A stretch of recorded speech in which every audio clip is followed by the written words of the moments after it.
আমাদের মহসিন হলে নিয়মিত আজান হয়, ৫ ওয়াক্ত নামাজ আজানের পরে আদায় করা হয়। মহসিন হলের মসজিদে কখনো মাইকে আজান দেওয়া হয়নি, এই ঘটনাটি সম্পূর্ণ মিথ্যা এবং বানোয়াট একটি বক্তব্য। তো মহসিন হল সম্পর্কে সত্যতা একটুও নেই, 0%ও নেই। আজান আগেও হতো, এখনো হয়, এটা নিয়ে আসলে কোনো বাকবিতণ্ডা বা বিতর্কের সুযোগ নেই।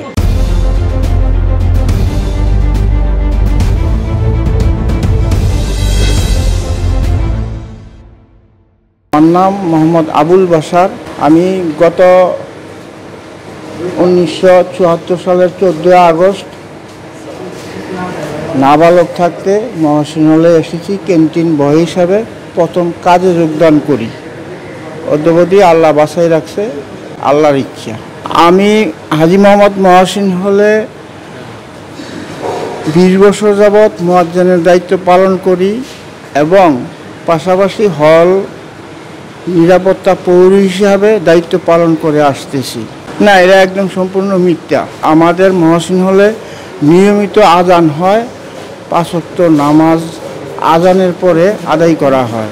এখানে ইমাম সাহেব আছেন।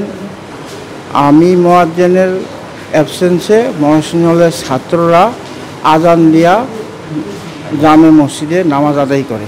আসলে আমি 2023 সাল থেকে হলে থাকি, ছাত্রলীগের আমল থেকে থাকি, কিন্তু মহসিন হলের মসজিদে কখনো মাইকে আজান দেওয়া হয়নি, এই ঘটনাটি সম্পূর্ণ মিথ্যা এবং বানোয়াট একটি বক্তব্য। অনেকেই বলে থাকেন যে আমির হামজা হয়তো সলিমুল্লাহ মুসলিম হলের নাম বলতে গিয়ে ভুলে মহসিন হল বলে ফেলেছেন, কিন্তু আমরা যতটুকু জানি কোথাও এরকম কোনো ঘটনা, এরকম প্রমাণ বা আমরা পাইনি। আসলে আমি একজন মহসিন হলের শিক্ষার্থী হিসেবে আমির হামজার এই বক্তব্যের তীব্র প্রতিবাদ জানাচ্ছি এবং তাকে প্রকাশ্যে তার এই বক্তব্যের জন্য ক্ষমা চাওয়ার জন্য আহ্বান জানাচ্ছি। তো মহসিন হল সম্পর্কে সত্যতা একটুও নেই, 0%ও নেই। বসুন্ধরা টিস্যু, অশুদ্ধতার বিরুদ্ধে এক বিন্দুও ছাড় নয়।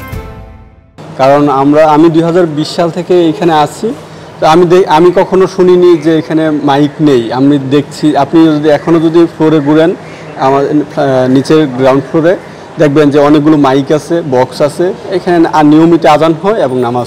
জি, সলিমুল্লাহ মুসলিম হলে 5ই আগস্টের পরে মসজিদের যে মাইক সেটা ঠিক করা হয়েছে, সেই বিষয়ে আমি জানি। তবে আমি আরেকটু খোঁজ নিয়ে জেনেছি যে আসলে একটা হলে ওইভাবে বড় মাইকের দরকার হয় না। তবে সলিমুল্লাহ মুসলিম হলে ছিল, মাইক ছিল, কিন্তু সেটা নষ্ট হয়ে গেছিল। নষ্ট হওয়ার পর সেটা রিপেয়ার করা হয়নি। আচ্ছা, বলা যায় যে আমাদের হলে যেহেতু মুসলিম ছাত্রের অ্যাটাচমেন্টে দেওয়া হয়, অন্য কোনো ধর্মের তো এখানে সুযোগ নেই। আর তাছাড়া এখানে আমি এর আগেও দেখেছি যে ধরেন সবসময় হচ্ছে আজান দেওয়ার যে ব্যাপারটা, সেটা আসলে সম্পূর্ণ ভুয়া। এই ব্যাপারে আমার যে মতামত, যে আজান আগেও হতো, এখনও হয়, এটা নিয়ে আসলে কোনো বাকবিতণ্ডা বা বিতর্কের সুযোগ নেই। এটা আসলে একটু ধর্মীয় বিষয়, সবাই ধর্মের প্রতি যার যার জায়গা থেকে শ্রদ্ধাশীল। সেক্ষেত্রে বলা যায় যে উনি যে এই বিষয়টি বলেছেন যে আজান দেওয়া হতো না, আজান দেওয়া হতো না, এটা আসলে সম্পূর্ণ ভুল। আসলে আমি প্রথম বর্ষ থেকে হলে আসি, তো আমি হলে থাকা অবস্থায় প্রথম বর্ষ থেকে এখনও পর্যন্ত এরকম কোনো দিন দেখি নাই যে যেখানে আজান বন্ধ আছে, বা আমির হামজা সাহেব যেটা বলছে যে মসজিদ হলে আজান বন্ধ ছিল, নামাজ পড়তে পারি নাই, এরকম কোনো ঘটনা আমার চোখে হয় না এবং এটা সম্পূর্ণ মিথ্যা বলে আমি মনে করছি আর কি।